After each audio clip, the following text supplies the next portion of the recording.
ওসমান হাদি সম্পর্কে আমরা অনেকে কিছু জানি না। আমরা মনে করি সে সাধারণ 10টা যুবকের মতোই একজন যুবক। না রে ভাই, ওসমান হাদি লাখে একজন তৈরি হয়। ওসমান হাদি কেমন যুবক? ওসমান হাদির শুরুটা হয়েছিল মাদ্রাসা থেকে, কোরআন হাতে নিয়ে। এবং ওসমান হাদি আল্লাহ সুবহানাহু ওয়া তাআলার 30 পারা কোরআনের একজন হাফেজ, একজন হাফেজে কোরআন। তার বাবা মসজিদের ইমাম, মাদ্রাসার শিক্ষক। তার ভাই মাদ্রাসার মুহাদ্দিস, তার আরেক ভাই মাদ্রাসার প্রিন্সিপাল। ওসমান হাদির বাবা, সে যেহেতু ছোট ছেলে, তাকে ওসিয়ত করে বলেছিল, বাবা, আমার শেষ সন্তান হিসাবে তোমাকে আমি হাফেজ বানিয়েছি, মাদ্রাসায় পড়িয়েছি। নেসরাবাদ কামিল মাদ্রাসা, ঝালকাঠিয়া নেস কামিল মাদ্রাসা থেকে আলিম পর্যন্ত পড়াশোনা করেছে ওসমান হাদি। তার বাবা তাকে বলেছিল, বাবা, তুমি হেফ শেষ করেছো, মাদ্রাসায় পড়েছো, তুমি এখন কলেজ ভার্সিটিতে পড়তে পারো, আমার কোনো আপত্তি নাই। তবে আমার একটা প্রতিশ্রুতি তোমাকে রাখতে হবে। কি প্রতিশ্রুতি?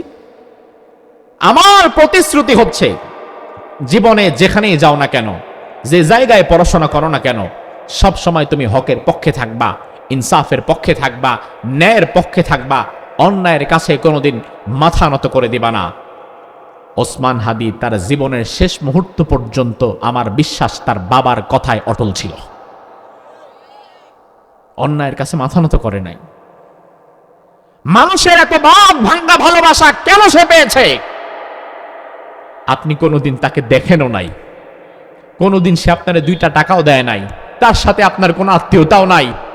তবু 15 লক্ষ মানুষের জামাত ওসমান হাদির জানাজায় শরীক হয়েছিল। কিসের সম্পর্ক? কি ভালোবাসা? এই ভালোবাসা জনগণের হৃদয়ে ঢেলে দিয়েছেন কে? আল্লাহ তাআলা। ভারতের বিরুদ্ধে, ভারতীয় আধিপত্যবাদের বিরুদ্ধে জোরালোভাবে সে ভূমিকা নিয়েছিল, কথা বলেছিল যে বাংলাদেশে ভারতীয় আধিপত্যবাদ চলবে না, দিল্লির ঠিকানায় বাংলাদেশ আর যাবে না, ভারতের কাছে মাথা নত করে 56,000 বর্গ মাইলের বাংলাদেশ চলবে না। ওসমান হাদির মিশন এবং ভিশন ছিল 56,000 বর্গ মাইলের ন্যায় এবং ইনসাফের কথা বলবে, যুবক এবং তরুণদেরকে স্বচ্ছ চিন্তার অধিকারী বানাবে। সে গায়ের জোরে রাজনীতি করে নাই। ওসমান হাদি গায়ের জোরে রাজনীতি না করে মেধা দিয়ে যুব সমাজকে একত্রিত করার জন্য কাজ করছিল। ভারতের মুশরিকরা হিসাব কষে দেখেছে, এই সমাজের হাজারো রাজনীতিবিদের চাইতে একজন ওসমান হাদি ভারতের জন্য আরো বেশি ভয়ঙ্কর, আরো বেশি ক্ষতিকর। এই জন্য আপনি দেখবেন বাংলাদেশে বসে ইসলামের বিরুদ্ধে কথা বললে নিরাপত্তা পাওয়া যায়, কোরআনের বিরুদ্ধে কথা বললে নিরাপত্তা পাওয়া যায়, রাসূলকে গালি দিলে নিরাপত্তা পাওয়া যায়, এমনকি দেশের বিরুদ্ধে কাজ এবং কথা বললেও নিরাপত্তা পাওয়া যায়। তবে বাংলাদেশে বসে ভারতীয় আধিপত্যবাদের বিরুদ্ধে কথা বললে আর নিরাপত্তা পাওয়া যায় না। যেমন নিরাপত্তা পায় নাই আবরার ফাহাদ, যেমন নিরাপত্তা পায় নাই ওসমান হাদিরা। ভারতীয় আধিপত্যবাদের বিরুদ্ধে কথা বললে নিরাপত্তা পাওয়া যায় না। তবে আমার যুবকেরা, আসহাবুল উখদুদের ইতিহাস থেকে তোমাদেরকে শিক্ষা নেওয়া লাগবে, ওসমান হাদির জীবন থেকেও তোমাদের শিক্ষা নেওয়া লাগবে, আবরার ফাহাদের জীবন থেকেও শিক্ষা নেওয়া লাগবে। ভারতীয় আধিপত্যবাদের বিরুদ্ধে কথা বলতে গিয়ে, ন্যায় এবং ইনসাফের পক্ষে থাকতে গিয়ে, দেশপ্রেমের পক্ষে থাকতে গিয়ে, দেশের পক্ষে কাজ করতে গিয়ে আবরার ফাহাদের মতো যদি জীবন দেওয়া লাগে, আবু সাইদের মতো যদি জীবন দেওয়া লাগে, ওসমান হাদির মতো যদি জীবন দেওয়া লাগে, জীবন দেব, মাথায় গুলি খাবো, তবুও বাংলাদেশের প্রশ্নে এক চুল বিন্দু আমরা ছাড় দেব না।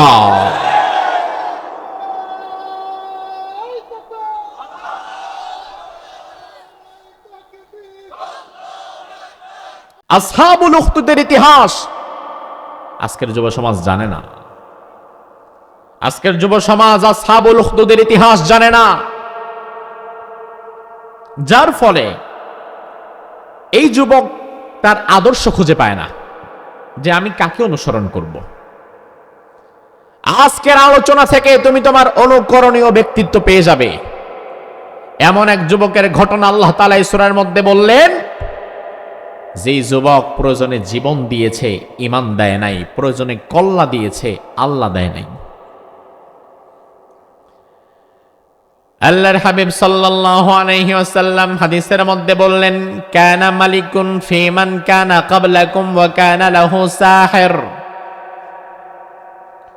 প্রাচীন যুগে ইয়েমেনে এক জালিম বাদশা ছিল। কোন দেশ? ইয়েমেন। জোরে কোন দেশ? ইয়েমেন। আর এই ঘটনাটা কিন্তু বিশ্বনবীর পরেও না, বিশ্বনবীর সময়েরও না। ঐতিহাসিকরা বলেন আসহাবুল হুদুদের ঘটনা বিশ্বনবীর জন্মের আরো 50 বছর আগের ঘটনা। তার মানে যে ইতিহাস শুনবেন এটা রাসূলের জন্মেরও 50 বছর আগের। ইয়েমেনে এমন এক জালিম বাদশা ছিল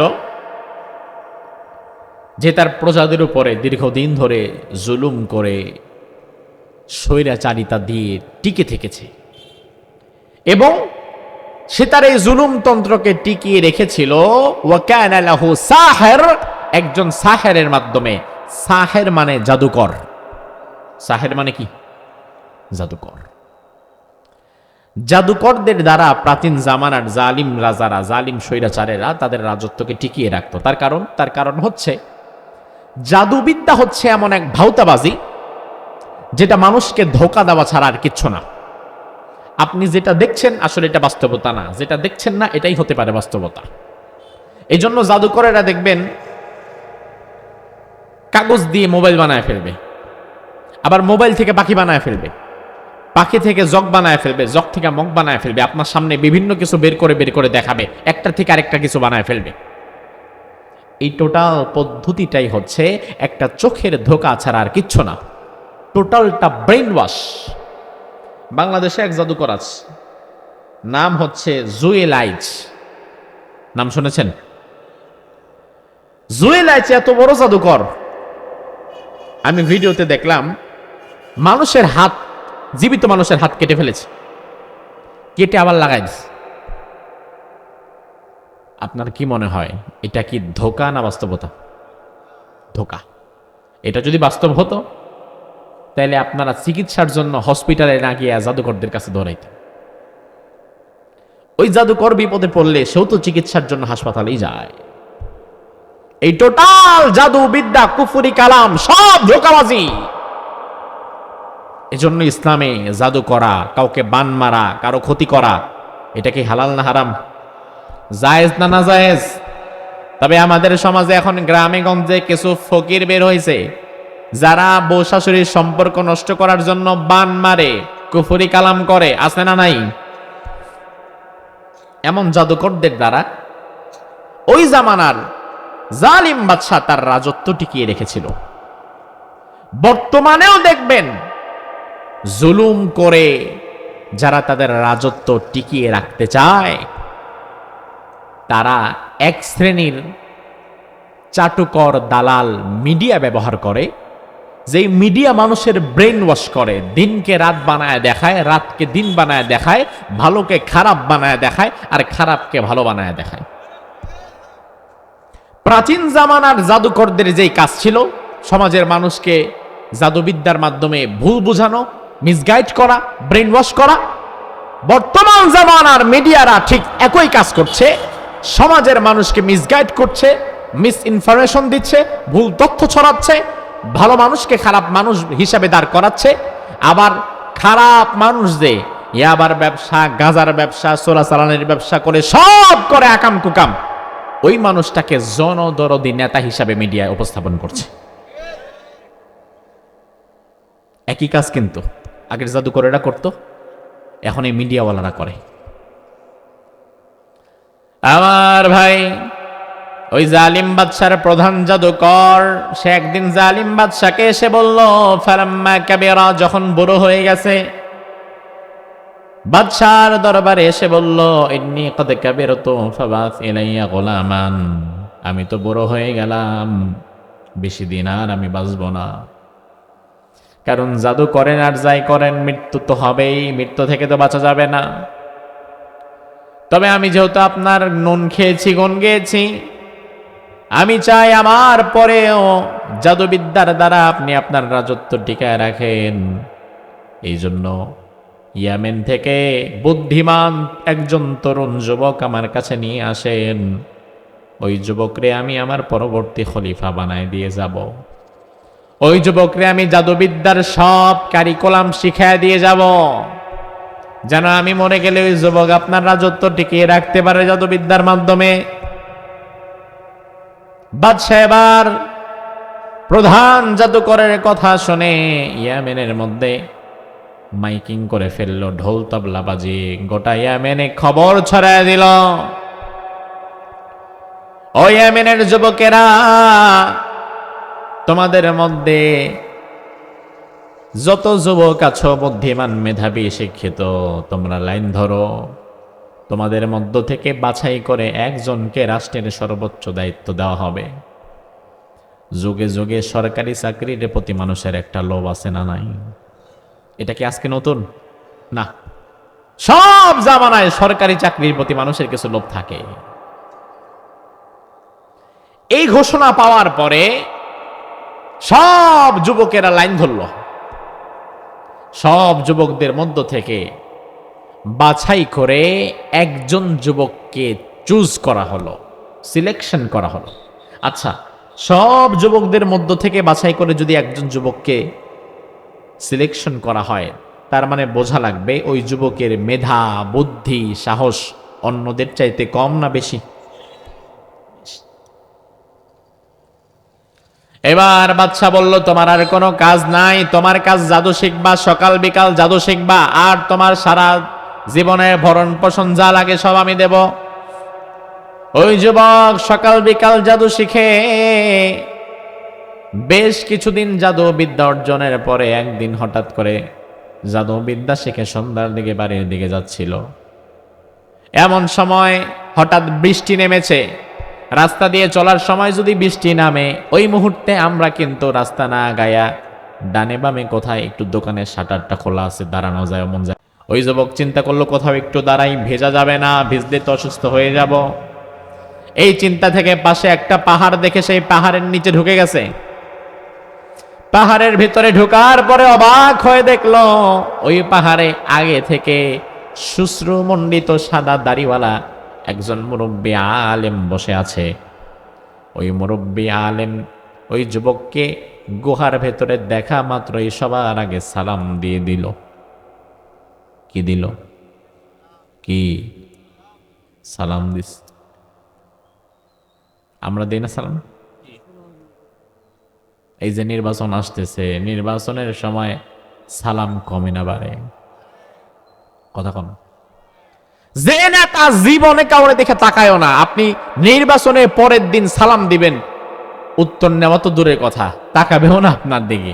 ওই নেতাও নির্বাচনের আগে রাস্তার মনে মনে লেখে অমুক ভাইয়ের সালাম নেন, তমুক ভাইয়ের সালাম নেন। সালাম দিতে দিতে সালামের 12টা বাজায় ফেলে। নির্বাচনী সালাম। আবার কিছু আছে ভয়ের সালাম। সালাম দিলি না, বেহুম আশিস ইউনিয়ন অফিসে, কেমনে কাজ করস? আমার ভাই, প্রকৃত সালাম হচ্ছে ওই সালাম যেটা ভেতর থেকে আসে, ঠিক কিনা? ওই শুশ্রুমণ্ডিত ধবধবে সাদা দাড়িওয়ালা মুরব্বী যুবককে দেখা মাত্র সালাম দিয়ে দিয়েছে। সুবহানাল্লাহ। যুবক বলছে, আপনি কে? বলে, আমি আসমানি কিতাবের একজন আলেম, এখানে আমার বসবাস, এখানে আমি আল্লাহ বিল্লাহ করি। আসমানি কিতাবের আলেম মানে? এই আসমানি কিতাবটা আবার কি? ওই আলেম বলছে, এই আসমানি কিতাব আল্লাহর পক্ষ থেকে নাজিলকৃত একটা কিতাব। এই কিতাবের নাম হচ্ছে ইনজিল। নাম কি? ইনজিল কার উপর নাজিল হয়েছিল জানেন? হ্যাঁ, ঈসা আলাইহিস সালাম। কোন নবীর উপরে? ঈসা আলাইহিস সালাম। যুবক বল, আচ্ছা আসমানি কিতাব কে নাজিল করেছেন? ওই আলেম জবাব দিল, আসমানি কিতাব নাজিল করেছেন কে? সবাই বলেন, আল্লাহ তাআলা। এর আগে কোনোদিনে যুবক আল্লাহর নামটা পর্যন্ত শোনে নাই। সেবার অবাক হয়ে জানতে চাইল, মানিল্লাহ, আল্লাহ আবার কে? এবার আলেম বলল, আল্লাহকে তো তুমি চিনবা না, তার কারণ তোমার রাজ্যের জালিম স্বৈরাচার যেই বাদশা, সে এখন নিজেকে রব দাবি করে, নিজেরই খোদা দাবি করে, নিজেরই আল্লাহ দাবি করে। এজন্য আজ দীর্ঘ সময় যাবৎ তোমাদের এই রাজ্যে আসমানি কিতাবের শিক্ষাটাকেই বন্ধ করে দেওয়া হয়েছে, যার ফলে তো তুমি এখন আল্লাহকে চিনতেই পারছো না। আমার ভাই, আসমানি কিতাবের জ্ঞান, ওই জামানার আসমানি কিতাব ছিল ইনজিল, তার আগে আসমানি কিতাব ছিল তাওরাত, তার আগে আসমানি কিতাব ছিল জাবুর। এই যে আসমানি কিতাব, বর্তমানেও একটা আসমানি কিতাব আছে না নাই? দেখি পারলে বলেন তো দেখি, বর্তমানের আসমানি কিতাবের নাম কি? সবাই বলেন। এখন আমার ভাই বিষয়টা দেখেন, আসমানি কিতাবের জ্ঞান যদি পরিপূর্ণভাবে বন্ধ করে দেওয়া যায়, তাইলে কিছুদিন পরে যে মানুষেরা দুনিয়াতে আসে তারা মূলত আল্লাহ রাসূল পরকাল মানা তো দূরের কথা, বিশ্বাস করা তো দূরের কথা, তারা এটা জানেই না। যেমন এই যে মাহফিলে আমরা এখন যারা বসে আছি, যদি আমাদেরকে প্রশ্ন করা হয় জবাব দিবেন। যদি প্রশ্ন করা হয় আমাদের রব কে, আমাদের জবাব কি হবে? যদি প্রশ্ন করা হয় আমাদের ধর্মের নাম কি, যদি প্রশ্ন করা হয় আমাদের নবীর নাম কি, এই যে তিনটা প্রশ্ন জবাব আপনারা সুন্দরভাবে দিয়ে দিলেন। বিএনপি করেন, জামাত করেন, জাতীয় পার্টি, জাসদ, বাসদ, হেফাজত, খেলাফত, যেটাই করেন না কেন, এই তিনটা প্রশ্নের মধ্যে কারো কোনো আপত্তি। এখন বিষয় হচ্ছে, আল্লাহ যে আমার রব, ইসলাম যে আমার ধর্ম, রাসূল যে আমার নবী, এই উত্তরগুলো আমি পেলাম। এই উত্তরগুলো আপনি পেলেন ক্লাস 5-এর বাংলা বই থেকে? হ্যাঁ, তাইলে বোধহয় ক্লাস 8-এর বিজ্ঞান বই থেকে, মাস্টার্স অনার্সের ভূগোল বই থেকে না। আল্লাহ যে আমার রব, কোরআন যে আমার কিতাব, রাসূল যে আমার নবী, ইসলাম যে আমার ধর্ম, এই সব উত্তরগুলো আমি পেয়েছি একটা কিতাব থেকে। ওই কিতাবের নাম কি? এখন যদি ধরুন আজ কথার কথা ডক্টর ইউনূস সরকার 144 ধারা জারি করে সব মসজিদগুলো বন্ধ করে দিল, সব মাদ্রাসাগুলো বন্ধ করে দিল, আসমানি কিতাবের সকল আলেমকে হত্যা করে ফেললো, সকল আসমানি কিতাবগুলোকে ব্যান্ড করে দিল, জ্বালিয়ে দিল, এটা যদি সে করতে পারে আর যদি সে সফল হতে পারে, কোনোদিন তো পারবেই না। যদি ধরেন কথার কথা কোনোদিন এমনটা করে ফেলেছে কোন জালিম স্বৈরাচার সরকার, তাহলে যেটা হবে, পরবর্তী 10, 15, 20 বছর পর এই জমিনে যারা বসবাস করবে তারা ইসলাম, কোরআন, রাসূল, আল্লাহ, পরকাল মানা তো দূরের কথা, এটা যে কি খায় না মাথায় দেয় এটা বুঝবেই না। কথা কি ঠিক কিনা? কারণ এই তথ্যগুলো তো আমাকে কোরআন থেকে, আসমানি কিতাব থেকে জানতে হবে। ওই জামানার ওই জালিম বাদশা তার রাজ্যে আসমানি কিতাবের জ্ঞানকে পরিপূর্ণ নিষিদ্ধ করে দিয়ে আসমানি কিতাবের সকল আলেমদেরকে হত্যা করে আসমানি কিতাবগুলোকে জ্বালিয়ে পুড়িয়ে ফেলল। এই একজন আলেম যে গুহার ভেতরে আশ্রয় নিয়েছে, লুকিয়ে আছে, তিনি ছাড়া আর কেউ বেঁচে নাই। আমার ভাই, আল্লাহর পরিকল্পনা কত নিখুঁত। এই গুহার ভেতর থেকে আল্লাহ আবার আসমানি কিতাবের জ্ঞান বাহিরে পাঠাবেন এই যুবকের মাধ্যমে। সুবহানাল্লাহ কয় না? ওই বাদশা কিন্তু তার মিশন সাকসেসফুল করে ফেলেছে। গোটা রাজ্যে এখন সবাই এই বাদশাকেই সেজদা করে, তাকেই প্রভু হিসাবে মানে। আল্লাহর পরিচয়টা পর্যন্ত তাদের কাছে নাই।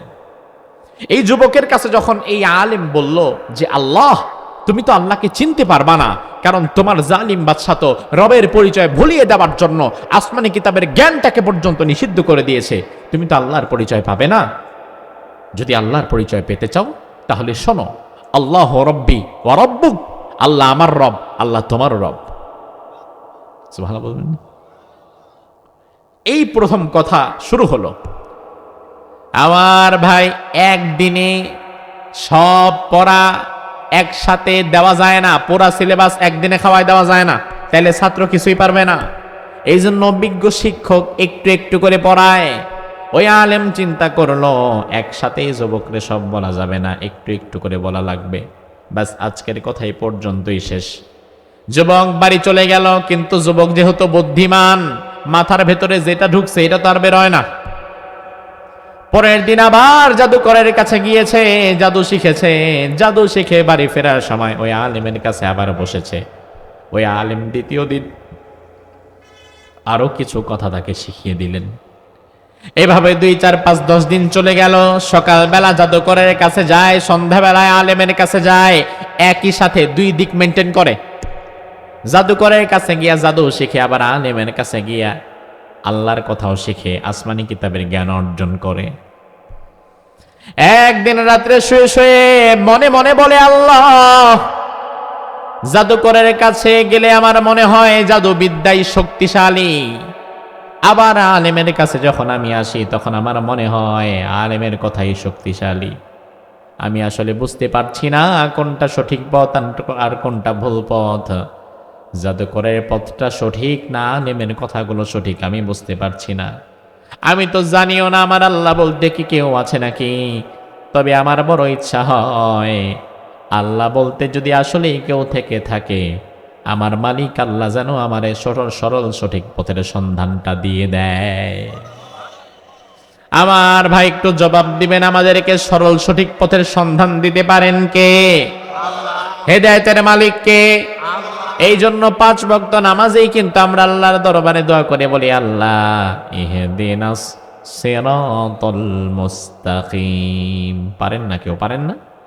পড়েন, ইহদিনাস সিরাতাল মুস্তাকিম সিরাতাল্লাযীনা আন'আমতা আলাইহিম গায়রিল মাগদুবি আলাইহিম ওয়ালাদ-দাল্লিন।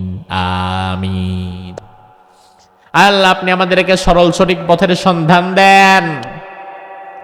ওই যুবক মনে মনে আল্লাহরে বলে, আল্লাহ, কার কথা সত্যি আমি আসলে বুঝতে পারছি না, তুমি আমারে বোঝায় দাও। মন থেকে কেউ যদি আল্লাহর দরবারে হেদায়েত চায়, তাকে হেদায়েত দেওয়ার ক্ষমতা আমার আল্লাহর আছে না নাই? সব বাদ দেন, আফ্রিকার জঙ্গলে একাকে একজন মানুষের বসবাস। তার কাছে কোনো ইয়াহিয়া তাকে গিয়ে ওয়াজ করে নাই, তার কাছে কোনো কোরআন যায় নাই, হাদিস যায় নাই। ওই মানুষটাও যদি আফ্রিকার জঙ্গলে বসে মনে মনে আল্লাহরে ডেকে বলে, আল্লাহ তুমি আমার সরল সঠিক পথ দেখাও, হেদায়েত দিয়ে দাও, ওই আফ্রিকার জঙ্গলের একাকী মানুষটারে হেদায়েত দেওয়ার ক্ষমতা আমার আল্লাহর আছে না নাই? এই যুবক বলছে, আল্লাহ তুমি আমারে কোনটা সঠিক পথ তুমি আমারে প্রমাণ করায় দাও। পরদিন সকালে এই যুবক যখন যাচ্ছিল জাদু শেখার জন্য, বিশ্বনবী হাদিসের মধ্যে বললেন, ফাইদা হিয়া দাব্বাতুন নাযীমা, বিশাল এক জন্তু জানোয়ার জঙ্গল থেকে বের হয়েছে, ভয়াবহ একটা প্রাণী, দাব্বাতুন নাযীমা।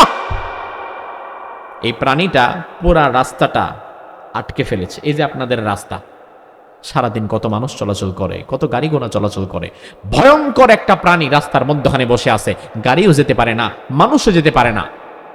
ওই জামানায় এমন একটা ঘটনা ঘটল, চারপাশ থেকে মানুষেরা ঢিল ছুটছে, তীর ছুটছে, বল্লম দিয়ে খোঁচা দিচ্ছে, তীর ওই প্রাণীর চামড়ার ভেতরে ঢুকেই না। ভয়াবহ এক প্রাণী। হাজার হাজার মানুষ ব্যস্ততম নগরী এলাকার দাঁড়িয়ে আছে, কেউ কাজে যেতে পারছে না। এই যুবক মনে মনে বলল, আল্লাহ এইবার আমি দেখি কার কথা সত্যি। ছোট্ট একটা পাথর হাতের মধ্যে নিল। এতদিন জাদুকর যা শিখাইছে, সু মন্তর সু, কালিকুত্তার গু, এটা আমি বোঝানোর জন্য বললাম। এই সব জাদু বিদ্যা পড়ে পাথরের মধ্যে ফু একটা দিয়ে এরপরে এই প্রাণীর গায়ে মেরেছে। সে তো জানে যে জাদুকর তো আমার অনেক কিছু দেখায়, এই পাথর অনেক শক্তিশালী হয়ে যাবে, জাদু টাদু পড়লে বড় হয়ে যায়, এই হয়ে যায়, সেই হয়ে যায়। আজকে দেখি এটাই প্রাণীর কতটুকু ক্ষতি করে। মারার পরে দেখে ওই প্রাণী আগের মতোই আছে, ওর পাথর এমনি পড়ে আছে। এই পাথরটা আবার সে কুড়িয়ে হাতে নিয়েছে। এবার দেখেন কি বলে। এবার এই পাথরটা হাতে নিয়ে আল্লাহরে বলে, আল্লাহ, আল্লাহুম্মা ইন কানা আমরুর রাহিবি আহাব্বা ইলাইকা মিন আমরিস সাহির ফাকতুল হাদিহি দাব্বা। আয় আল্লাহ, জাদুকরের জাদুবিদ্যা দেখলাম, ওই জাদুবিদ্যা দিয়ে এই প্রাণীটার একটা পশমও নড়াতে পারলাম না। এবার আমি জাদুকরের কথা বাদ দিয়ে ওই আলেম আমার যত দোয়া কালাম শিখিয়েছিল, আমি আমার আল্লাহর প্রতি ভরসা করে ওই দোয়া কালামগুলো পড়ে ফু দিলাম। আসলে আমার আল্লাহ বলতে কেউ যদি থেকে থাকে, এই পাথরের আঘাতে এই প্রাণীটা যেন এখান থেকে সরে যায়। এই কথা বলে পাথরে ফু দিয়ে যত দোয়া কালাম জেনেছিল সব পরে পাথরটা এবার ছুঁড়ে মেরেছে। পাথরটা শক্তিশালী বুলেটের চাইতেও দ্রুত ওই প্রাণীটার শরীরে লেগেছে, আর সাথে সাথে ওই প্রাণীটা ছটফট করতে করতে ওই জায়গায় মৃত্যুবরণ করেছে। আমার ভাই, তাইলে ক্ষমতা কার?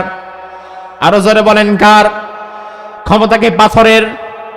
ক্ষমতা পাথরের, জাদুবিদ্যার, ওই যুবকের? না, ক্ষমতা কার?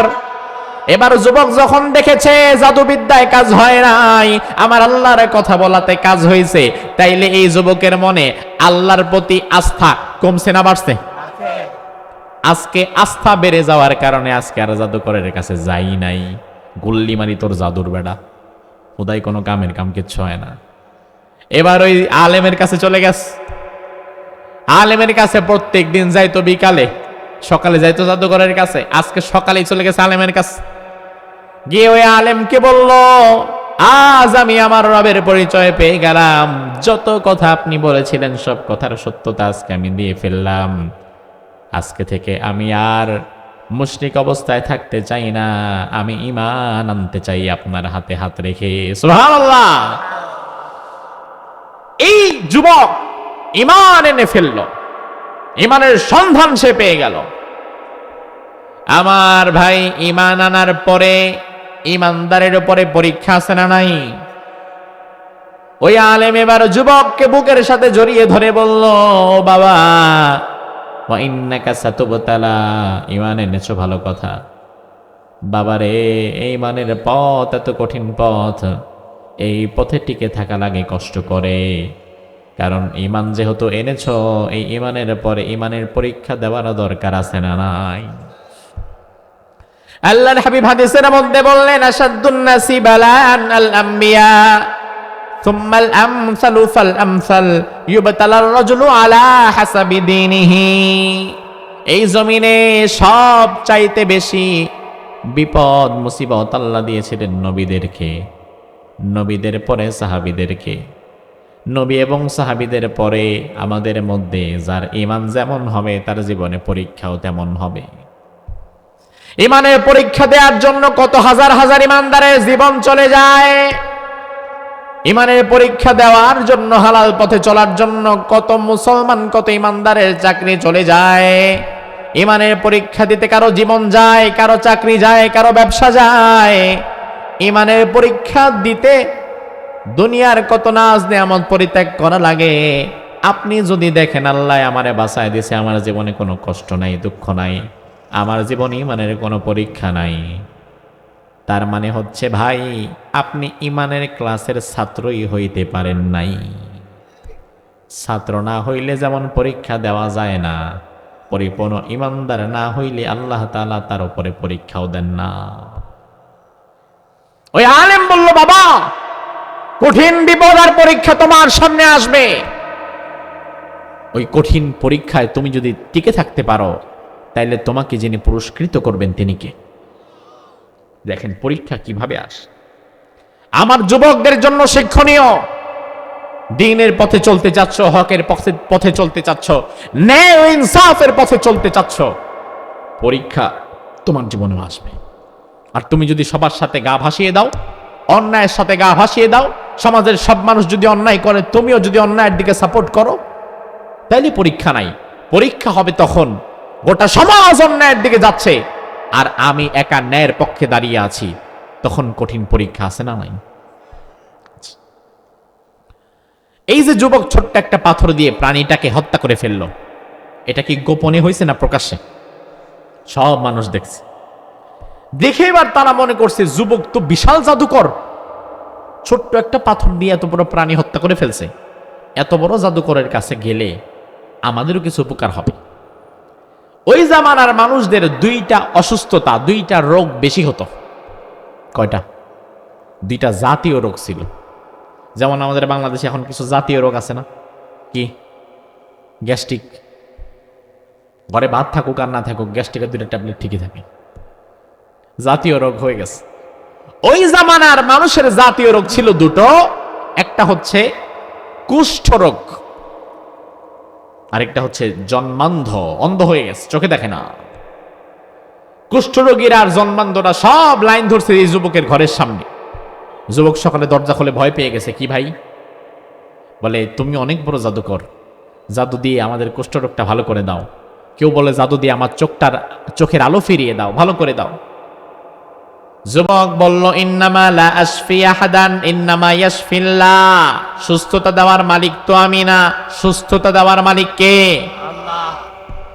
তবে হ্যাঁ, ফাইন আনতা আমানতা বিল্লাহ দাউতুল্লাহ ফাশাফাক, তোমরা যদি আল্লাহর প্রতি ঈমান আনো, এক আল্লাহ ছাড়া যদি কাউকে না মানো, ঈমানটা যদি আনতে পারো, আমি আল্লাহর দরবারে তোমাদের জন্য দোয়া করব, আল্লাহ তাআলা চাইলে তোমাদেরকে সুস্থ করে দিতে পারে। ওই লোকগুলো বললো তাই নাকি? তাইলে আজ থেকে আর আমরা এই জালিম স্বৈরাচার বাদশার কাছে মাথা নত করব না, তাকে আমরা রব হিসাবে মানব না, আমরা আল্লাহর প্রতি ঈমান আনলাম, দেখি তোমার আল্লাহ পারে কিনা। সব মানুষ যারা এসেছিল লাইন ধরে, তারা একসাথে বলে উঠলো আমরা আল্লাহর প্রতি ঈমান আনলাম, আল্লাহর প্রতি আমরা ঈমান গ্রহণ করলাম। এরপরে যুবক আল্লাহর কাছে দোয়া করে বলে, আল্লাহ এতগুলো মানুষ যেহেতু তোমার প্রতি ঈমান এনেছে, যার যেদিকের অসুস্থতা আছে মেহেরবানি করে তুমি সুস্থতা দান করে দাও।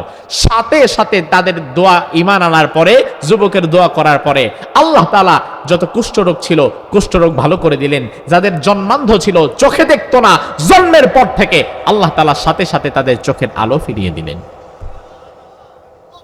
ভাই,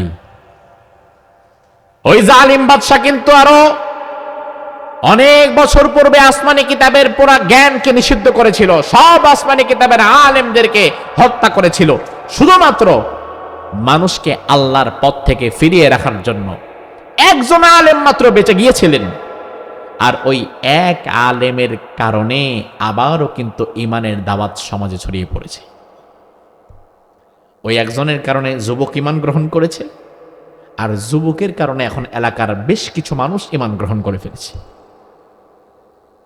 তার মানে যুব সমাজ, তাদের দ্বারা খারাপ কাজ যেমন হয়, এই যুবকদেরকে যদি আমরা ভালো পথে কাজে লাগাতে পারি, তাদের দ্বারা ভালো কাজও তার চেয়ে বেশি হয়। কথা কি ঠিক কিনা? ভালো কাজও বেশি হয়।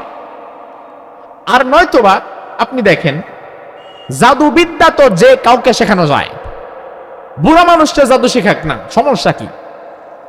কিন্তু 1000 বছর আগের ইতিহাস, ওই জামানায়ও জাদু শেখাবার জন্য খোঁজা হয়েছিল একজন যুবককে, একজন তরুণকে। তার মানে যুগে যুগে জালিমের টার্গেটই হচ্ছে যুব সমাজ। জালিম যদি একবার যুবকদেরকে কন্ট্রোল করতে পারে, যুবকদেরকে হাতের মুঠোয় রাখতে পারে, তাহলে তার জুলুমের বিরোধিতা করার মতো সমাজে আর কেউ থাকে না। এজন্য 1500 বছর পূর্বের ইয়েমেনের সেই জালিম বাদশা যেমন জাদু বিদ্যা দিয়ে যুব সমাজকে কন্ট্রোল করত, বর্তমান যুগের জালিম স্বৈরাচার যারা, তারাও যুবকদেরকে অশ্লীলতা, বেহায়াপনা, মদ, গাঁজা আর ইয়াবা হাতের মধ্যে ধরায় দিয়ে যুবকদের মাথাগুলো নষ্ট করে তাদেরকে চিরতরে পঙ্গু বানিয়ে দিতে চায়, যেন কোনোদিন ওই জুলুমের বিরুদ্ধে দাঁড়াবার মতো সমাজে কোনো যুবক খুঁজে পাওয়া না যায়। এই জন্য এখনকার জালিম স্বৈরাচারেরা এই কাজই করে। তারা চায় না সব যুবক পড়াশোনা করে ভালো হয়ে যাক, তাদের ব্রাইট ফিউচার হোক, তারা দেশে বিদেশে ভালো ভালো অবস্থানে কাজ করুক। এরা মুখে যদিও বলে, আসলে ভেতরে ভেতরে এরাও যুবকদেরকে কুক্ষিগত করে রাখার জন্যই গ্রামে গঞ্জে বন্যার পানির মতো ইয়াবা, বাবা, গাঁজা সাপ্লাই দিয়ে দেয়। তার কারণ তারা হিসাব কষে দেখেছে, যুব সমাজ যদি পড়ার টেবিলে যায়, খাতা কলম নিয়ে বসে, তারা মাদ্রাসায় পড়ুক, কলেজে পড়ুক, ভার্সিটিতে পড়ুক, দেশে পড়ুক আর বিদেশে পড়ুক, তারা যদি পড়াশোনা করে নিজের পায়ে নিজেরা দাঁড়ায়, তাহলে পরবর্তী দিন 200 টাকা দিয়ে মিছিলে তো আমি আর নতুন করে যুবক পাবো না। এজন্য যুবকদেরকে সুকৌশলে নষ্ট করার জন্য, যুবকদের মেধাগুলোকে নষ্ট করার জন্য পার্শ্ববর্তী দেশ দাদা বাবুদের চক্রান্ত আছে না নাই? বাংলাদেশে যত ইয়াবা, বাবা, গাঁজা, ফেন্সি ডিল আসে, এর 90% আসে বর্ডার থেকে। 90% আসে বর্ডার থেকে। বর্ডার থেকে কিভাবে আসে এটা আপনার বাহিনী দেখে না? সব দেখে, কিন্তু তবুও তো ঢুকছে, বন্ধ তো হচ্ছে না। এই মুশরিকের জাত সব সময় আমাদের মেধাগুলোকে নষ্ট করে দিতে চায়। এই জন্য ওসমান হাদির বুকে গুলি না করে, হাতে গুলি না করে, পায়ে গুলি না করে তারা ঠিক মেধা বরাবর মাথায় গুলি করেছে। তার কারণ এই মেধার শক্তির সাথে তারা পেরে উঠবে না। ওসমান হাদি এক সৌভাগ্যবান যুবক। কথা প্রসঙ্গে আসলো তাই বললাম। ওসমান হাদি সম্পর্কে আমরা অনেকে কিছু জানি না। আমরা মনে করি সে সাধারণ 10টা যুবকের মতোই একজন যুবক। না রে ভাই, ওসমান হাদি লাখে একজন তৈরি হয়। ওসমান হাদি কেমন যুবক? ওসমান হাদির সাথে পড়াশোনা করেছে এমন একজন আমাকে বলেছে, হুজুর ওসমান হাদি তো কলেজ ইউনিভার্সিটিতে পড়ুয়া সাধারণ একজন যুবক নয়। ওসমান হাদির শুরুটা হয়েছিল মাদ্রাসা থেকে কোরআন হাতে নিয়ে, এবং ওসমান হাদি আল্লাহ সুবহানাহু ওয়া তাআলার 30 পারা কোরআনের একজন হাফেজ, একজন হাফেজে কোরআন। তার বাবা মসজিদের ইমাম, মাদ্রাসার শিক্ষক, তার ভাই মাদ্রাসার মুহাদ্দিস, তার আরেক ভাই মাদ্রাসার প্রিন্সিপাল। ওসমান হাদির বাবা, সে যেহেতু ছোট ছেলে, তাকে ওসিয়ত করে বলেছিল, বাবা আমার শেষ সন্তান হিসাবে তোমাকে আমি হাফেজ বানিয়েছি, মাদ্রাসায় পড়িয়েছি। নেসরাবাদ কামিল মাদ্রাসা, ঝালকাঠিয়া নেস কামিল মাদ্রাসা থেকে আলিম পর্যন্ত পড়াশোনা করেছে ওসমান হাদি। তার বাবা তাকে বলেছিল, বাবা তুমি হেফ শেষ করেছো, মাদ্রাসায় পড়েছো, তুমি এখন কলেজ ভার্সিটিতে পড়তে পারো, আমার কোনো আপত্তি নাই, তবে আমার একটা প্রতিশ্রুতি তোমাকে রাখতে হবে। কি প্রতিশ্রুতি? আমার প্রতিশ্রুতি হচ্ছে, জীবনে যেখানেই যাও না কেন, যে জায়গায় পড়াশোনা করো না কেন, সব সময় তুমি হকের পক্ষে থাকবা, ইনসাফের পক্ষে থাকবা, ন্যায়ের পক্ষে থাকবা, অন্যায়ের কাছে কোনোদিন মাথা নত করে দিবা না। ওসমান হাদি তার জীবনের শেষ মুহূর্ত পর্যন্ত আমার বিশ্বাস তার বাবার কথায় অটল ছিল, অন্যায়ের কাছে মাথা নত করে নাই। মানুষের এত বাদ ভাঙ্গা ভালোবাসা কেন সে পেয়েছে? আপনি কোনোদিন তাকে দেখেনও নাই, কোনোদিন সে আপনার 2টা টাকাও দেয় নাই, তার সাথে আপনার কোনো আত্মীয়তাও নাই, তবু 15 লক্ষ মানুষের জামাত ওসমান হাদির জানাজায় শরীক হয়েছিল। কিসের সম্পর্ক? কি ভালোবাসা? এই ভালোবাসা জনগণের হৃদয়ে ঢেলে দিয়েছেন কে? আল্লাহ তাআলা। ভারতের বিরুদ্ধে, ভারতীয় আধিপত্যবাদের বিরুদ্ধে জোরালোভাবে সে ভূমিকা নিয়েছিল, কথা বলেছিল যে বাংলাদেশে ভারতীয় আধিপত্যবাদ চলবে না, দিল্লির ঠিকানায় বাংলাদেশ আর যাবে না, ভারতের কাছে মাথা নত করে 56,000 বর্গ মাইলের বাংলাদেশ চলবে না। ওসমান হাদির মিশন এবং ভিশন ছিল 56,000 বর্গ মাইলের ন্যায় এবং ইনসাফের কথা বলবে, যুবক এবং তরুণদেরকে স্বচ্ছ চিন্তার অধিকারী বানাবে। সে গায়ের জোরে রাজনীতি করে নাই। ওসমান হাদি গায়ের জোরে রাজনীতি না করে মেধা দিয়ে যুব সমাজকে একত্রিত করার জন্য কাজ করছিল। ভারতের মুশরিকরা হিসাব কষে দেখেছে, এই সমাজের হাজারো রাজনীতিবিদের চাইতে একজন ওসমান হাদি ভারতের জন্য আরো বেশি ভয়ঙ্কর, আরো বেশি ক্ষতিকর। এই জন্য আপনি দেখবেন বাংলাদেশে বসে ইসলামের বিরুদ্ধে কথা বললে নিরাপত্তা পাওয়া যায়, কোরআনের বিরুদ্ধে কথা বললে নিরাপত্তা পাওয়া যায়, রাসূলকে গালি দিলে নিরাপত্তা পাওয়া যায়, এমনকি দেশের বিরুদ্ধে কাজ এবং কথা বললেও নিরাপত্তা পাওয়া যায়। তবে বাংলাদেশে বসে ভারতীয় আধিপত্যবাদের বিরুদ্ধে কথা বললে আর নিরাপত্তা পাওয়া যায় না। যেমন নিরাপত্তা পায় নাই আবরার ফাহাদ, যেমন নিরাপত্তা পায় নাই ওসমান হাদিরা। ভারতীয় আধিপত্যবাদের বিরুদ্ধে কথা বললে নিরাপত্তা পাওয়া যায় না। তবে আমার যুবকেরা, আসহাবুল উখদুদের ইতিহাস থেকে তোমাদেরকে শিক্ষা নেওয়া লাগবে, ওসমান হাদির জীবন থেকেও তোমাদের শিক্ষা নেওয়া লাগবে, আবরার ফাহাদের জীবন থেকেও শিক্ষা নেওয়া লাগবে। ভারতীয় আধিপত্যবাদের বিরুদ্ধে কথা বলতে গিয়ে ন্যায় এবং ইনসাফের পক্ষে থাকতে গিয়ে, দেশপ্রেমের পক্ষে থাকতে গিয়ে, দেশের পক্ষে কাজ করতে গিয়ে আবরার ফাহাদের মতো যদি জীবন দেওয়া লাগে, আবু সাইদের মতো যদি জীবন দেওয়া লাগে, ওসমান হাদির মতো যদি জীবন দেওয়া লাগে, জীবন দেব, মাথায় গুলি খাবো, তবুও বাংলাদেশের প্রশ্নে এক চুল বিন্দু আমরা ছাড় দেব না।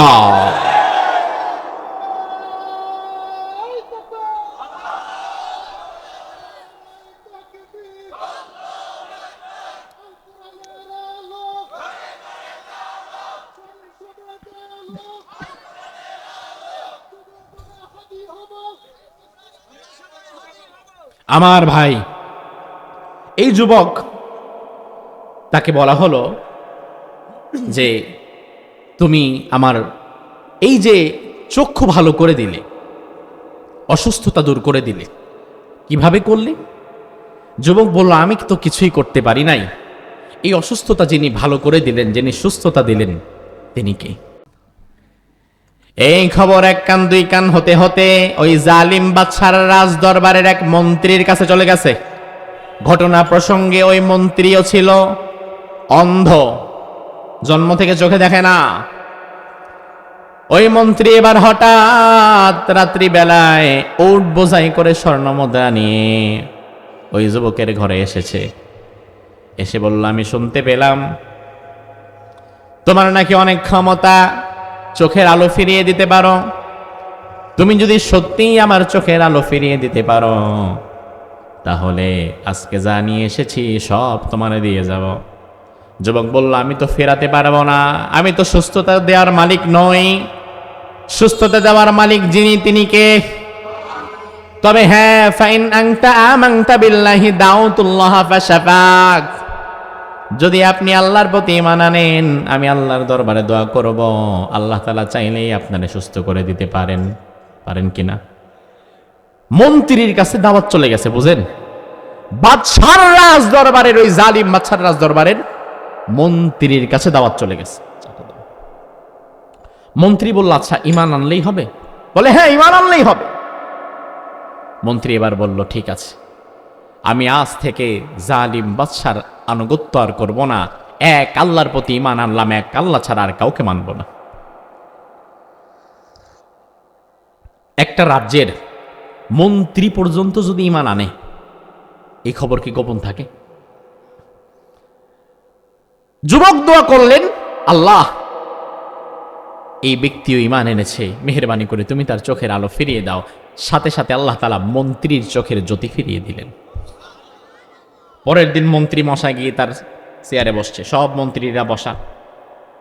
জালিম বাদশা এসে তার সিংহাসনে বসছে। বৈশাখ কয়, কি ব্যাপার, তুমি না আগে কানা ছিলা? এই কানারে ভালো করলো কে? তোমার না চোখের আলো ছিল না? দেখেন কি বলে রাসূল, হাদিসের মধ্যে বলেছেন, মান রদ্দা আলাইকা বাসারাক, রদ্দা রুদ্দ মানে ফিরিয়ে দেওয়া, ফেরানো। রাসূল বললেন, আচ্ছা তোমার চোখের আলো ফিরিয়ে দিল কে? ওই মন্ত্রী বলল, রব্বি আল্লাহ, আমার রব আল্লাহ তাআলা আমার চোখের আলো ফিরিয়ে দিয়েছে। বহু বছর পর বাদশার রাজ দরবারে আল্লাহর নাম উচ্চারিত হয়েছে। বাদশা বলল, আলাকা রব্বুন গায়রি, এই কি বলো তুমি এটা? আমি ছাড়া তোমার আর কোন ইলাহ আছে নাকি? আর কোন রব আছে আমি ছাড়া? মন্ত্রী বলেন, আপনি আমার কোন রব না, আমার রব একজন আল্লাহ। বহুদিন আপনার গোলামি করেছি, কোনো কাজের কাজ কিছুই হয় নাই, বরং দিন দিন চোখটা আরো নষ্ট হইতেছিল। কিন্তু আমি এমন আল্লাহর প্রতি ঈমান আনলাম, আমার আল্লাহ তাআলা আমার চোখের আলো ফিরিয়ে দিয়েছেন। বাদশা এবার জবাব দিচ্ছে, আচ্ছা তুমি ঈমানের দাওয়াত পেলে কোথায়, কার মাধ্যমে পেয়েছো? কারণ আমি তো কোনো রাস্তা খোলা রাখি নাই, পাইছো কেমনে? ওই মন্ত্রী এবার জবাব দিল, যে যুবককে আপনি আপনার জাদুকর হিসাবে নিয়োগ দিবেন, জাদুবিদ্যা যারে শিখাইতেছিলেন, ওই যুবকের মাধ্যমে পেয়েছি। বাদশা মনে মনে কয় কিরে, আমি কি দুধ কলা দিয়া তাইলে কালসাপ পুষতেছি নাকি? এই যুবকরে ধরে আনো। যুবককে রাজপ্রাসাদে নিয়ে আসা হয়েছে। বাদশা বলল, শুনলাম তুমি নাকি ইদানিং আর জাদুকরের কাছে জাদু শিখতেও যাও না, আবার এত বড় জাদুকর তুমি নিজেই হয়ে গেছো যে নিজেই মানুষের চোখ ভালো করে দাও। এত জাদু তো আমার আসল জাদুকরটাই পারে না। যুবক বলে, না, এটা কোনো জাদুবিদ্যা নয়, এটা আমার আল্লাহর কুদরত। কার কুদরত? বাদশা বলে, আচ্ছা তুমি আবার আল্লাহর কথা কিভাবে পেলে? তোমার তো আল্লাহর পরিচয় পাওয়ার কোনো কথাই ছিল না, তুমি কিভাবে জানতে পারলে? যুবক বলল, একজন আলেম, ওই পাহাড়ের গুহায় যার অবস্থান, তিনি আমার উস্তাজ, আমি তার থেকেই ঈমান গ্রহণ করেছি। বাদশা এবার লোক পাঠালো, যাও ওই আলেমকে ধরে আনো। আলেমনে ধরে আনছে। নাটের গুরু তাইলে তুমি কোন ফাঁক দিয়া বাইসা গেছিলা? আর তোমার কারণে আজকে গোটা সমাজে আবার অশান্তি সৃষ্টি হয়ে গেছে। এবার ওই আলেমকে ধরে এনে জালিম বাদশা বলল, ইরজি আন দীনিক, তুমি তোমার দিন থেকে ফিরে আসো, এই দিন পরিত্যাগ করো, আমারে সেজদা দাও, আমারে রব হিসাবে মানো। আমার ভাই, ঈমানের মজা যে একবার পেয়ে যায়, গোটা দুনিয়া যদি তারে দিয়ে দেওয়া হয়, দুনিয়ার বিনিময়কে সে ঈমান ছাড়তে পারে নাকি? ওই জাদুকর বলল সম্ভব,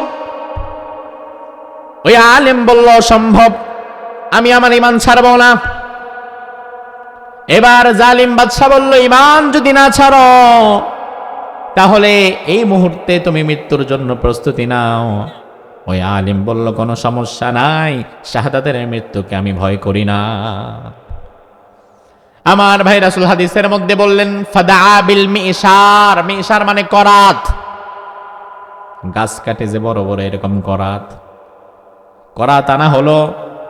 করাত এনে ওই আলেমকে মাটির মধ্যে ফেলে তার মাথার উপর দিয়ে করাত চালিয়ে একেবারে মাথা থেকে পা পর্যন্ত তাকে দুই ভাগ করে ফেলা হলো, দ্বিখণ্ডিত করে ফেলা হলো। এবার যুবকের দিকে জালিম বাদশা তাকায় বলে, দেখো তোমার উস্তাদরে কিভাবে মেরেছি, তুমি যদি তোমার দিন থেকে ফিরে না আসো তাইলে তোমার অবস্থাও কিন্তু এমনই হবে। ওই যুবক এবার বলল, বাদশা, আমার উস্তাজকে মারার আগ পর্যন্ত আমার ঈমান যতটা ছিল, আমার উস্তাজের শাহাদাতের মৃত্যু দেখে আমার ঈমান কমে নাই, বরং আমার ঈমান আমি আরো মজবুত করে নিয়েছি। আমার ভাই, তার কারণ এটা ঈমানদারের লক্ষণ। ঈমানদার বিপদে পড়লে ঈমানকে দুর্বল করে না, বরং বিপদ যত বাড়ে ঈমানদারের ঈমানও তত বাড়ে, ঠিক কি না? বিপদ দেখে যদি তুমি ঘাবড়ায়া যাও তাহলে বোঝা লাগবে এটা আসলে ঈমান না, বিপদও বাড়বে, বিপদের সাথে পাল্লা দিয়ে আমার ঈমানও বাড়বে। এবার বাদশা একদল সৈন্যবাহিনীকে ডেকে বলল, ইযহাবু বিহি ইলাল জাবাল, জাবাল মানে পাহাড়, এদিকে আসো, এই যুবকরে হাত পা বেঁধে পাহাড়ের উপরে নিয়ে যাও, বিশাল পাহাড়ের উপরে চড়াবা, এরপরে একটা অফার করবা, আল্লাহরে ছেড়ে যদি আমার পায়ে সেজদা দিতে রাজি হয় তাইলে নিয়ে আসবা, আর যদি রাজি না হয় তাইলে ধাক্কা মেরে ফেলে দিবা। বাদশার কথা মতো এই যুবককে ধরে হাত পা বেঁধে নিয়ে যাওয়া হলো পাহাড়ের উপরে। নিয়ে গিয়ে বলা হলো, ঈমান ছাড়বা? যুবক বলে, অসম্ভব। লোকেরা বলল, তাইলে মৃত্যুর জন্য প্রস্তুতি নাও। যুবক বলল, ঠিক আছে, আমার একটু সময় দেন, আমি একটু দোয়া করি আমার আল্লাহর কাছে। যুবক হাত দুটো আরশের দিকে দিয়ে বলে, আল্লাহ কি দোয়া করলো সেটাও আপনি শিখে নেন। আপনি যদি দেখেন কোনোদিন আপনার শত্রু মহাশক্তিশালী, অর্থ দিয়ে ক্ষমতা দিয়ে কোনো দিক দিয়ে আপনি আপনার শত্রুর সাথে মোকাবেলা করতে পারছেন না, বিশ্বনবীর হাদিস থেকে ওই যুবক যে দোয়া করেছে এই দোয়াটা আপনিও করবেন। যত বড় শত্রুই থাকুক না কেন, তাকে শেষ করে দেওয়ার ক্ষমতা আল্লাহর আছে না নাই? যুবক হাত দুইটা তুলে বলে, আল্লাহুম্মা কফিনিহিম বিমা শি'তা, এতটুকু দোয়া করে ছাড় না। যুবকের দোয়ার অর্থ হচ্ছে, আল্লাহ আমি একা মানুষ, আমার কোনো দল নাই, নেতা নাই, কর্মী নাই, পয়সা নাই, কিচ্ছু নাই, আর এতগুলো মানুষ তারা আমাকে মারতে এসেছে, আয় আমার মেহেরবান, তাদের বিরুদ্ধে তুমি যেভাবে চাও সেভাবে আমার সহযোগিতা করো। এ দোয়া করার সাথে সাথে পাহাড়ের উপরে আল্লাহ তাআলা ভূমিকম্প দিয়ে দিলেন, প্রচন্ড কাঁপাকাঁপি শুরু করলো পাহাড়। অবাক করা বিষয়, পাহাড়ের ঝাঁকুনি আর কাঁপুনিতে সব সৈন্যরা টাস টাস করে নিচে পড়ে মরে গেল, আর যুবককে আল্লাহ তাআলা সহি সালামতে আবার নিচে নামিয়ে আনলেন। সুবহানাল্লাহ কন্যা বাঁচালেন কে? এবার বাদশা যুবকরে দেখে বলে, মা ফাআলা আসহাবুক, এই তুমি একা কেন, বাকি যারা ছিল এরা কই? যুবক বলে, কাফানিহিমুল্লাহ, আমার রব আল্লাহ তাআলা তাদের বিরুদ্ধে আমার জন্য যথেষ্ট হয়ে গেছে। একটু জোরে কন না। বাদশা চিন্তা করতেছে, এটার কি জাদু শিখাইলাম রে, কিন্তু পুরো বিপদে ফেলাই দিছে আমারে। আবার নৌবহর নিয়ে যে সৈন্যদের কাজ তাদেরকে ডেকেছে, নৌবাহিনী নিয়ে দিকে আসো, ইযহাবু বিহি ইলাল বাহার, এর সমুদ্রের মাঝখানে নিয়ে যাও। ভয়াবহ ঢেউ যখন আসবে, মাউজুঙ্কাল জিবাল, পাহাড়ের মতো ঢেউ, ওই ঢেউয়ের মধ্যে তারে ফেলে দিবা। যদি ইমান ছেড়ে দেয় তাহলে নিয়ে আসবা, আর নাহলে ফেলে দিবা। যেই কথা সেই কাজ, সমুদ্রের মধ্যে নিয়ে যাওয়া হলো। নিয়ে গিয়ে বললো, ইমান ছাড়বা? আচ্ছা, আপনার বিবেক কি বলে এত কিছু হওয়ার পরে যুবক কি ইমান ছাড়বে? তার ইমান কি আগের চেয়ে কমছে না বাড়ছে? কারণ যখন দেখছে বিপদে পড়লে আমার আল্লাহ বাঁচায়, তখন কি দুনিয়ার কারণে গোনার টাইম আছে? যুবক বলে, অসম্ভব, ইমান ছাড়বো না, কিন্তু দুঃখ তোমাদের জন্য, তোমরা তো আর বাড়ি যেতে পারবে না। যুবক আবার আল্লাহর কাছে দোয়া করে বলে, আল্লাহুম্মা কফিনিহিম বিমা শিতা, আয় আমার রব, আকাশ ও জমিনের রব, সমুদ্রের রব, তাদের বিরুদ্ধে তুমি আমার জন্য যথেষ্ট হয়ে যাও। আল্লাহ তাআলা ভয়াবহ ঢেউ তুলে দিলেন সমুদ্রের মধ্যে। ওই ঢেউয়ের বাড়িতে নৌযান ভেঙে তছনছ হয়ে গেছে। সব সৈন্যবাহিনী ফেরাউনদের মতো সলিল সমাধি হয়ে গেছে। আর এই যুবককে আল্লাহ তাআলা একটা তক্তার উপরে ভাসিয়ে ভাসিয়ে আবার পারে এনে দিয়েছে। হায়াত মওতের মালিককে। মৃত্যুর ফয়সালা হয় কি জমিনে না আসমানে? এজন্য মুমিন ভয় পায় না, কারণ মুমিন ভালো করেই জানে মৃত্যুর ফয়সালা জমিনে হয় না। ওসমান হাদির একাধিক বক্তব্য আমরা শুনেছি। এই যুবকের কত সাহস, সে বারবার তার বক্তব্যে স্পষ্ট ভাষায় বলেছে।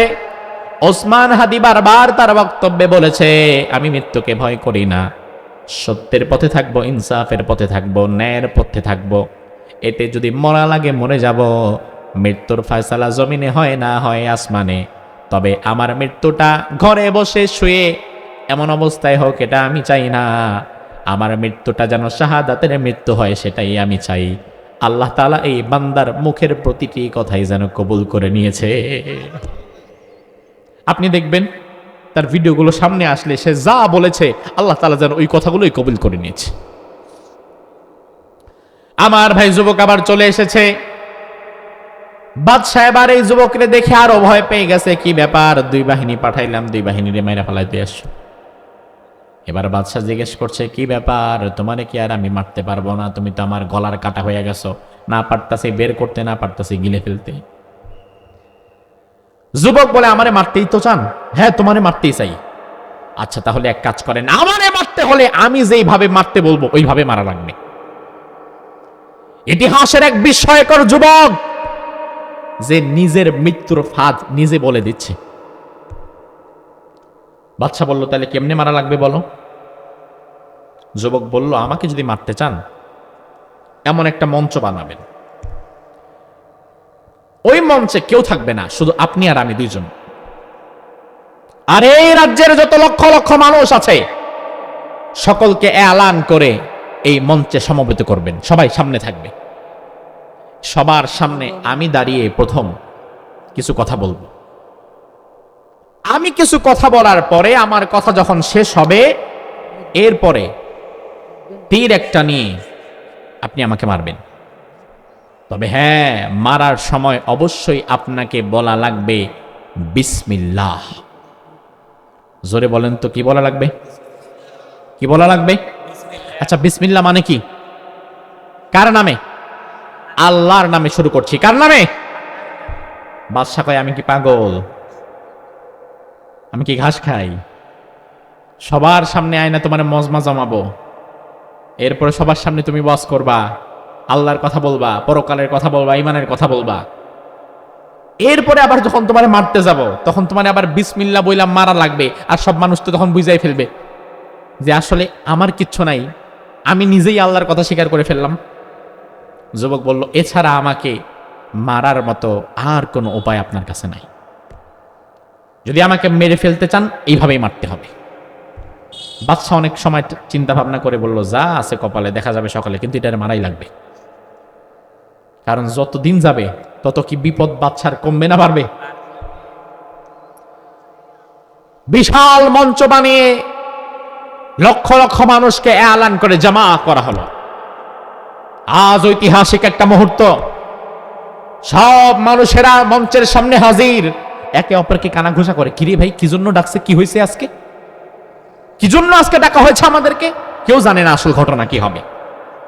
মঞ্চে বাদশা এসেছেন, ওই যুবক এসেছেন, আর কেউ নাই মঞ্চে। পুরা মানুষ জনস্রোত পিন ড্রপ সাইলেন্ট, চুপ হয়ে দাঁড়িয়ে আছে। এবার যুবক সবার উদ্দেশ্যে বলল, ভাইরা, অনেক দিন যাবত আসমানি কিতাবের জ্ঞান আমাদের সমাজে বন্ধ থাকায় শিরিক এবং কুফর আমাদের মাঝে ঢুকে গেছে। এই বাদশা আমাদের রব না, এই জালিম আমাদের রব না, আমাদের রব একজন, আমাদের সৃষ্টিকর্তা একজন, আমাদের পালনকর্তা একজন, আমাদের মালিক একজন। তিনি কে? তিনি কে?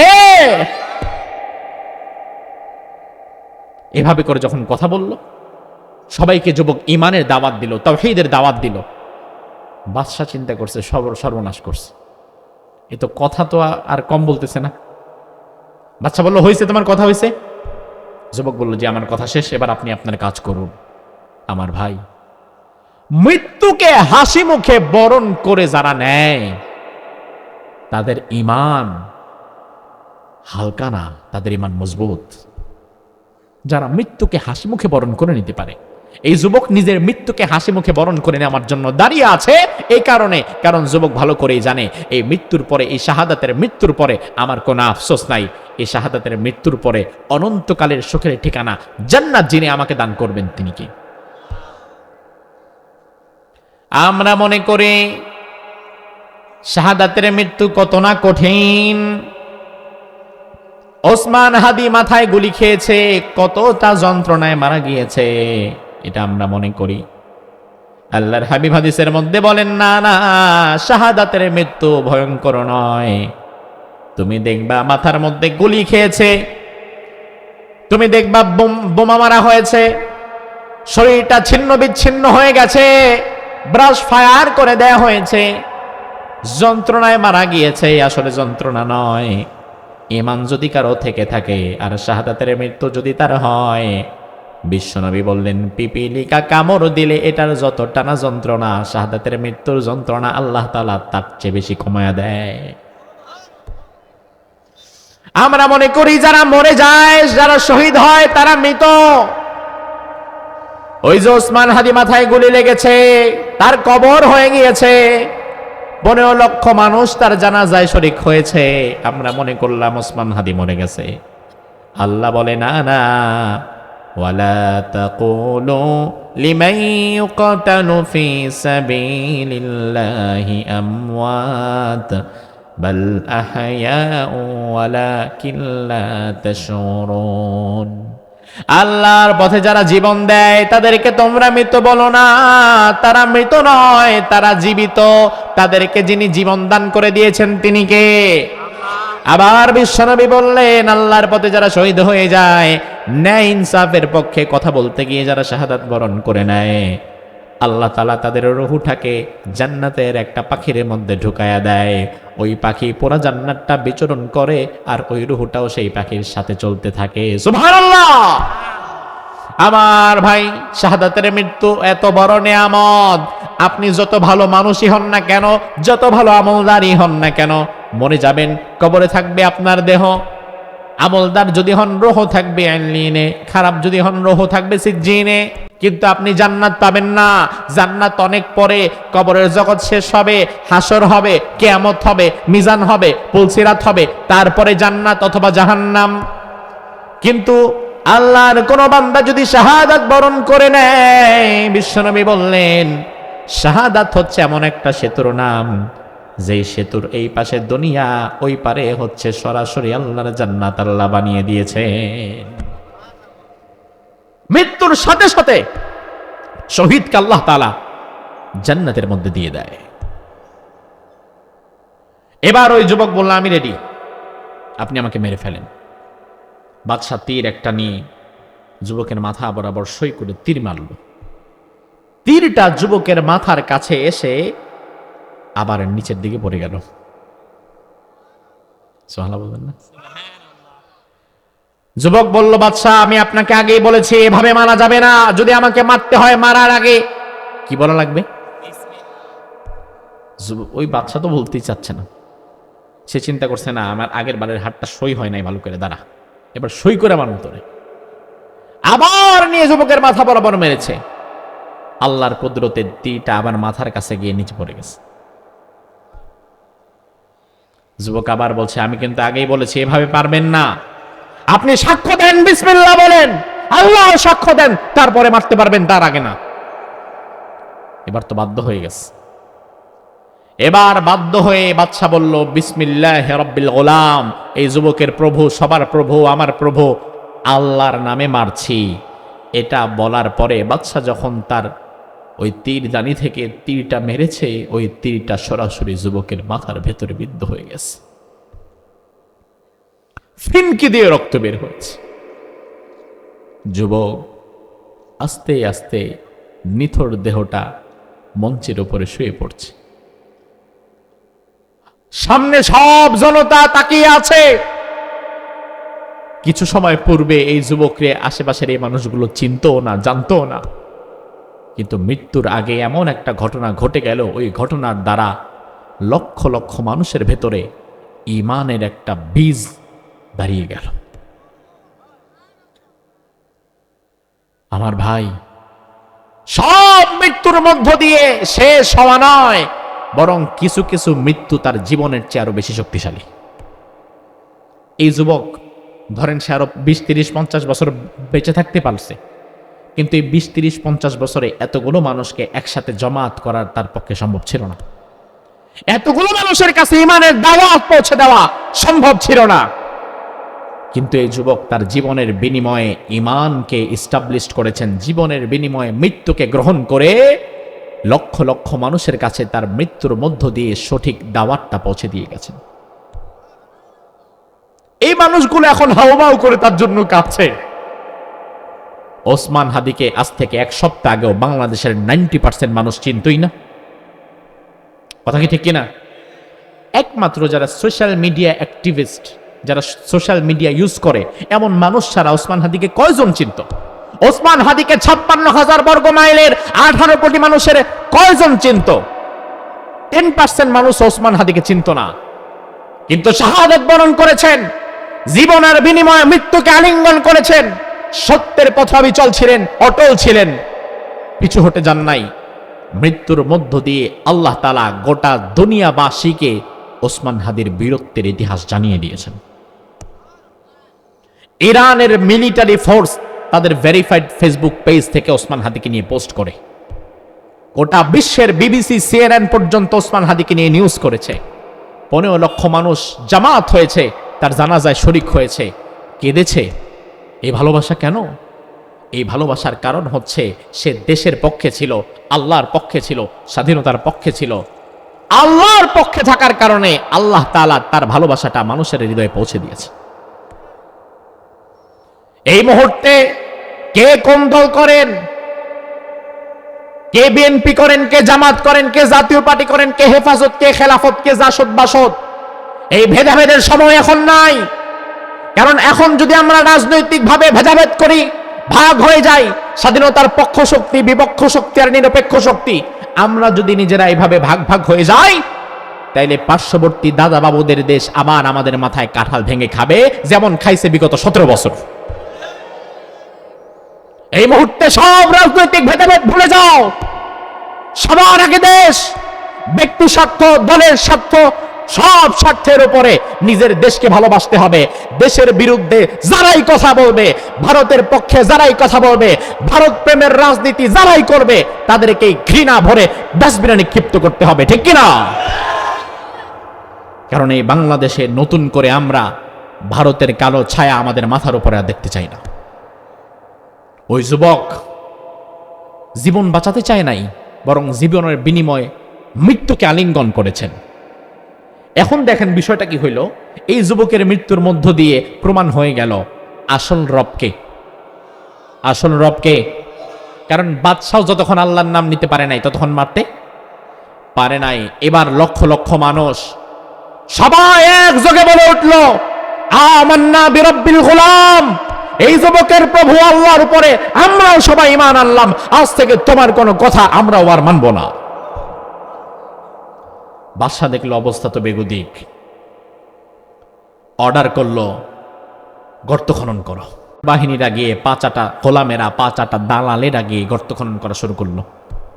গর্ত খনন করে ওই গর্তের ভেতরে ধাক্কাতে ধাক্কাতে ইমাম যারা এনেছিল তাদেরকে ফেলতে লাগলো। ওই গর্তের ভেতরে আগুন দেয়া হলো, আগুন দিয়ে ইমামদারদেরকে জ্বালিয়ে পুড়িয়ে তছনছ করে দেওয়া হচ্ছিল। আর বলা হচ্ছিল, ইমাম যে ছেড়ে দিবা এখনো সুযোগ আছে, তাকে আমরা ছেড়ে দিব, আর যে ইমাম ছাড়বা না তাকে আমরা এই অগ্নিকুণ্ডে নিক্ষিপ্ত করে আগুনের মধ্যে জ্বালায় পোড়ায় মেরে ফেলবো। কিছু সুবিধাবাদী মানুষ যারা মুনাফিক, যারা আল্লাহর পথে জীবন দিতে ভয় পায়, এমন কিছু মুনাফিক যুগে যুগে আছে না নাই?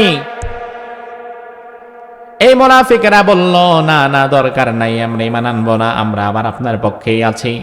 আর অধিকাংশ ঈমানদার যারা, তারা বলল কোনো ভয় নাই, সমস্যা নাই, এই যুবক যেমন আল্লাহর পথে জীবন দিয়েছে আমরাও আল্লাহর পথে জীবন দিতে রাজি আছি। তাদেরকে ধাক্কাতে ধাক্কাতে এই গর্তের মধ্যে ফেলে দেয়া হলো, জ্বালিয়ে পুড়িয়ে হত্যা করা হচ্ছিল। আল্লাহ কোরআনের মধ্যে বললেন, কুতিলা আসহাবুল উখদুদ, এই আসহাবুল উখদুদ যারা, যারা গর্তওয়ালা, যারা গর্ত খনন করে করে ঈমানদারদের হত্যা করলো, ওই হত্যাকারীদের উপরে আমি আল্লাহ লানত করলাম, অভিশাপ দিলাম, তাদেরকে আমি ধ্বংস করে দেব। আমার ভাই, এই মুহূর্তে দেখা গেল একজন নারী, একজন মহিলা, ওই মহিলার কোলে একটা ছোট্ট বাচ্চা, 3 মাস বয়স। কয় মাস? কেউ কেউ একটু কম বেশিও বলেছেন, আমরা 3 মাসটাই ধরি। 3 মাসের বাচ্চা কি কথা বলতে পারে? আপনাদের এলাকায় জীবনে পারে? 3 মাসের বাচ্চা কথা বলতে পারে না। ওই মহিলা 3 মাসের বাচ্চা বুকের মধ্যে নিয়ে চিন্তা করছে, আহারে আমার বাচ্চাটা যদি আমার বুকে না থাকতো আমিও এই আগুনের মধ্যে পড়তে রাজি হয়ে যেতাম, কিন্তু আমার ছোট্ট বাচ্চাটারে আমি কিভাবে পারবো আগুনের মধ্যে ফেলে দিতে। এমন সময় বাচ্চাটা তার মায়ের দিকে তাকালো, বাচ্চার জবান আল্লাহ খুলে দিল। বাচ্চাটা তার মায়ের দিকে তাকায় বলল, ইয়া উম্মি ইসবিরি ফাইন্নাকি আলাল হক, ও আমার মা, ও আমার মা, ধৈর্য ধারণ করো, আগুনের মধ্যে প্রয়োজনে পড়ে যাও, ঈমান ছেড়ে দিও না, কারণ ঈমানের পথই হচ্ছে আসল সত্যের পথ। সুবহানাল্লাহ। এরপরে ওই মহিলা এবং ওই বাচ্চাকে আগুনের মধ্যে ফেলে দেয়া হলো। হাজার হাজার মানুষকে সেই অগ্নিকুণ্ডে নিক্ষিপ্ত করে হত্যা করা হলো, তবেও ঈমানের পথ থেকে তাদেরকে সরাতে পারল না। এই যে যুবক যারা নিজের জীবনের বিনিময়ে মৃত্যুকে আলিঙ্গন করে শাহাদাত বরণ করলো, তার শাহাদাতের মধ্য দিয়ে গোটা সমাজে সত্যের দাওয়াতটা প্রচার হয়ে গেল। এজন্য সত্যের দাওয়াত দিতে গিয়ে, ইনসাফের পক্ষে থাকতে গিয়ে, ন্যায়ের পক্ষে থাকতে গিয়ে যদি ওসমান হাদিদের মতো আমাদেরকেও জীবন দেওয়া লাগে, আমাদের যুবকদেরকেও ওসমান হাদির মতো জীবন দিতে প্রস্তুত হওয়া লাগবে। কিন্তু ইনসাফের পথ ছাড়া যাবে না, সত্যের পথ ছাড়া যাবে না, ন্যায় এবং নীতির পথ ছাড়া যাবে না। ঠিক কি না? ন্যায় এবং নীতির পথ ছাড়া যাবে না, ইনসাফের পথ ছাড়া যাবে না। ওসমান হাদিরা মরে যায় না, ওসমান হাদি বিপ্লবী, আর বিপ্লবীদের মরণ হয় না, বিপ্লবীদের রক্তের মধ্য দিয়ে পরবর্তী বিপ্লবের সূচনা হয়ে যায়। আমার বিশ্বাস, ওসমান হাদির যে আদর্শ সে রেখে গিয়েছে, কল্লা দিয়েছে, আল্লাহ দেয় নাই, ঈমান দেয় নাই, জীবন দিয়েছে, ইনসাফের পক্ষে আজীবন লড়ে গিয়েছে। আগামীর বাংলাদেশে দেখবেন ওসমান হাদির মতো আরো শত শত যুবক ইনসাফের পক্ষে জীবন দিতে প্রস্তুত হয়ে যাবে। আল্লাহ সুবহানাহু ওয়া তাআলা আমাদের যুব সমাজকে ইসলামের পক্ষে, ইনসাফের পক্ষে থাকার তৌফিক দান করুক। আমরা পড়ি আমিন। হাদা মা ইনদি ওয়াল ইলমু ইনদাল্লাহ আলাইহি তাওয়াক্কালতু ওয়া ইলাইহি উনীব।